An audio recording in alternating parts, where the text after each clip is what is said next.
Hi friends, welcome to May Renuka SVG channel. இன்றைக்கி நம்ம பார்க்க போகிறது திருநெல்வேலியில் இருக்கிற காந்திமதி சமேத நெல்லையப்பர் சன்னதியை பற்றி தான். என் வீடியோவை பார்க்குறவங்க லைக் பண்ணிக்கோங்க, சப்ஸ்கிரைப் பண்ணிக்கோங்க. என் வீடியோ பிடிச்சிருந்தா ஃப்ரெண்ட்ஸ் அண்ட் ஃபேமிலிக்கு ஷேர் பண்ணுங்கள்.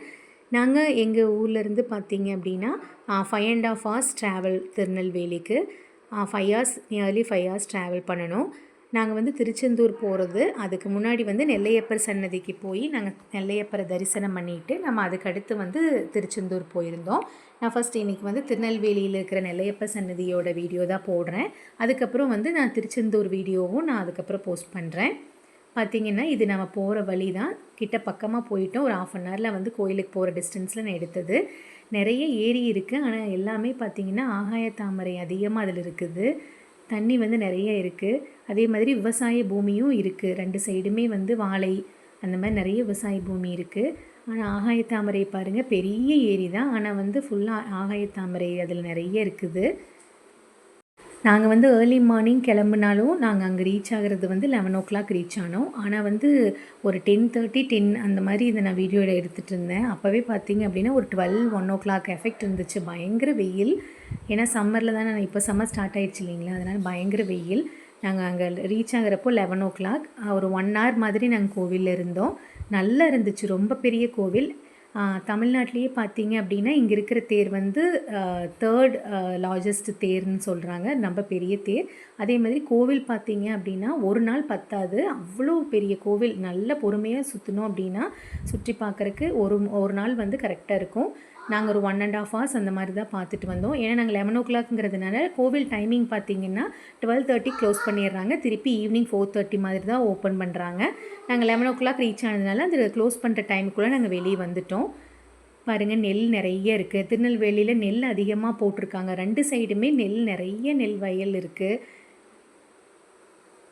திருநெல்வேலி அதுலேயே நெல் வருது இல்லைங்களா, அதனால் நெல் நிறைய. அந்த கோவில் போகிற வரைக்கும் பார்த்தீங்க அப்படின்னா நெல் 2 சைடுமே நெல் இருக்குது.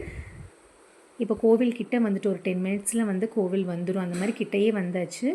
இது பார்த்தீங்க அப்படின்னா கோவில் உமாதேவி கைலையில் இருந்து திருநெல்வேலி மூங்கில் வனத்தில் தவம் இருந்து நெல்லையப்பரை மணந்ததாக சொல்கிறாங்க. அம்மை இறைவன்கிட்ட 2 நாளி நெல் வாங்கி உலகை காக்க வேண்டி தவம் இருந்ததுனால இதில் திருநெல்வேலி அப்படின்னு பேர் வந்ததாகவும் சொல்கிறாங்க. பாருங்கள், கோபுரம் தெரியுது, நெல்லையப்பரோட சன்னதி. இன்னும் உள்ளே போகணும். இது முன்னாடி இருக்கிற கோபுரம். இதுக்குள்ளே கார் அலோவ் பண்ணுறாங்க. நம்ம உள்ளே போனோம் அப்படின்னா நெல்லையப்பரோட கோபுரம் முதல்ல தெரியும். இதில் தான் போகணும். 2 சைடு நிறைய டவுனுக்குள்ளேயே இருக்கிறது அப்படிங்கிறதுனால 2 சைடுமே கடைகள் அதிகமாக இருக்குது. இந்த கோவில் தாமிரபரணி நதிக்கரையில் அமைஞ்சிருக்குது. ரொம்ப பழமையான ஆலயம் இது. பாண்டியர்களாக சிறப்பாக போற்றப்படுதுன்னு சொல்லி போட்டிருக்காங்க. நிறைய சிற்பங்கள் இருக்குது, தூண்கள் நிறைய அதிகமாக இருக்குது. ஆனால் உள்ளே ஃபோட்டோ எடுக்கிறதுக்கு, வீடியோ எடுக்கிறதுக்கு அலோடு இல்லை. அதனால நான் ஃப்ரண்ட்டில் மட்டும்தான் எடுத்திருப்பேன். நான் கோயிலை பற்றி நான் எனக்கு தெரிஞ்சதை சொல்கிறேன். அங்கே நிறைய கல்வெட்டுக்கள், தூண்கள் அதிகம், அதுலேயே நிறைய போட்டிருக்காங்க கோயிலோட வரலாறு பற்றி. இது பார்த்திங்கன்னா உள்ளே வந்தாச்சு. 2 சைடு டாய்ஸ் இந்த மாதிரி கடைகள்லாம் இருக்குது. இப்போ பாருங்கள், நெல்லையப்பரோட கோபுரம் தெரியுதா? இது நெல்லையப்பரோடது. ஓம் நம சிவாய, சிவசிவான்னு எழுதியிருக்காங்க பாருங்கள். இதுக்கப்புறம் பார்த்தீங்க அப்படின்னா நம்ம இதில் லெஃப்ட் போனோன்னா இதுதான் அம்பாலோட கோபுரம். காந்திமதி அம்மையாரோட கோபுரம் தெரியுது.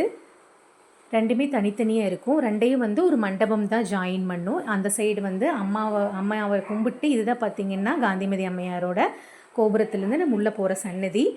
இது வரைக்கும் தான் நான் வீடியோ எடுத்திருப்பேன். நான் உள்ளே வீடியோ எடுக்கல.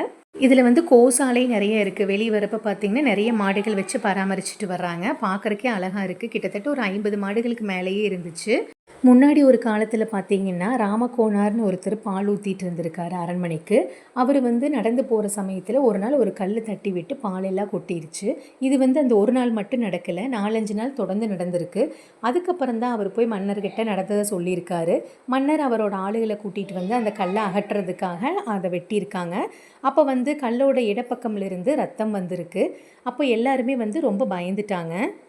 அப்போ ஒரு அசரீரி கேட்டிருக்கு, ஃபுல்லாக அந்த கல்லை எடுக்க சொல்லி. அதே மாதிரி அவங்க தோண்டி எடுக்கிறப்ப உள்ள சிவலிங்கம் வந்திருக்கு. இந்த சிவலிங்கம் சுயம்புவாக தோண்டின ஈஸ்வரர் தான் இவர். தோன்றப்ப இடப்பக்கம் வெட்டுப்பட்டதுனால இப்போவும் மூலவர் சன்னதி பார்த்திங்கன்னா இடப்பக்கம் கொஞ்சம் வெட்டுப்பட்ட மாதிரி ஒரு அந்த சிலையில் இருக்குது.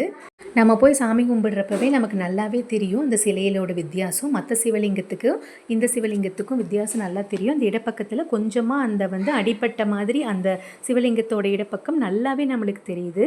நான் ரொம்ப நேரம் நின்று பார்த்துட்டு தான் வந்தேன். ஏன்னா ஏற்கனவே இந்த வரலாறு எனக்கு தெரியும், ஏற்கனவே நாங்கள் போயிருக்கோம். அதனால கரெக்டாக நீங்களும் யார் போனாலும் அந்த சிவலிங்கத்தை நல்லா பாருங்கள். இடப்பக்கம் வந்து கொஞ்சம் அந்த கல் வந்து லைட்டாக உடஞ்ச மாதிரி இருக்கும் சிவலிங்கத்தோட இடப்பக்கம். அதுக்கப்புறம் வந்து காந்திமதி தாயாரை வந்து நாங்கள் முதலே தரிசனம் பண்ணிட்டு தான் நான் வந்து நெல்லையப்பரை பார்க்க போனோம். காந்திமதி தாயார் பார்த்திங்கன்னா நின்ற கோலத்தில் காட்சி கொடுக்குறாங்க. ரொம்ப அழகாக இருக்கிறாங்க. உள்ளேயே போய் நம்ம தரிசனம் பண்ணலாம். டிக்கெட் காஸ்ட் பார்த்திங்கன்னா 5 rupees தான். உள்ளேயே அலோவ் பண்ணுறாங்க. கிட்ட பார்க்கலாம். தாயார் சன்னதிக்கும் நெல்லையப்பர் சன்னதிக்கும் இடையில் மண்டபம் இருக்குது. 1000 கால் மண்டபம்னு சொல்கிறாங்க.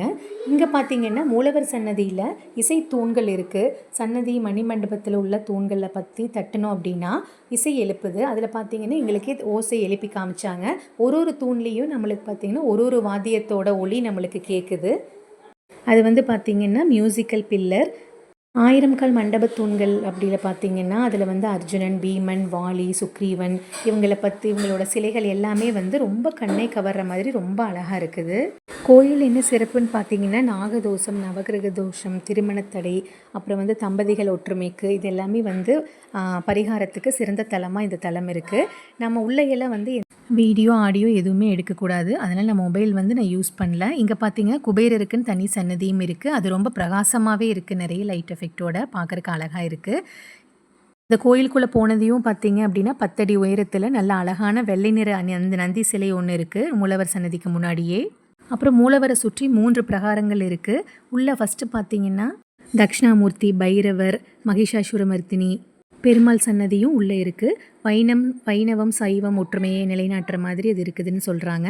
அதுக்கப்புறம் அடுத்த பிரகாரத்தில் பார்த்தீங்க அப்படின்னா நவகிரகங்களோடது இருக்குது. அதுக்கடுத்த பிரகாரத்தில் ஆஞ்சநேயர், ஐயப்பன், சரஸ்வதி, பிரம்மா அவங்களோட சன்னதிகள்லாம் இருக்குது. திருநெல்வேலி போகிறவங்க கண்டிப்பாக இந்த கோயிலுக்கு போயிட்டு வாங்க. மனசு அவ்வளோ நிறைவாக இருக்குது. ஃபஸ்ட்டு அம்மையாரை கும்பிட்டு அதுலேருந்து மணிமண்டபம் வழியாக நம்ம வந்து நெல்லையப்பரை தரிசனம் பண்ணலாம். கூட்டம் அவ்வளோவா இருக்காது.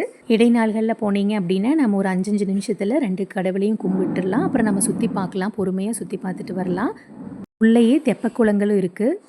இங்கே வந்து விசேஷம்னு பார்த்தீங்கன்னா ஆணி பெருவிழா, அப்புறம் மார்கழியில் திருவாதிரை, ஐப்பசி அன்னாபிஷேகம், அப்புறம் மகாசிவராத்திரி இது எல்லாமே வந்து சிறப்பான பூஜை இங்கே நடந்துகிட்ருக்கு.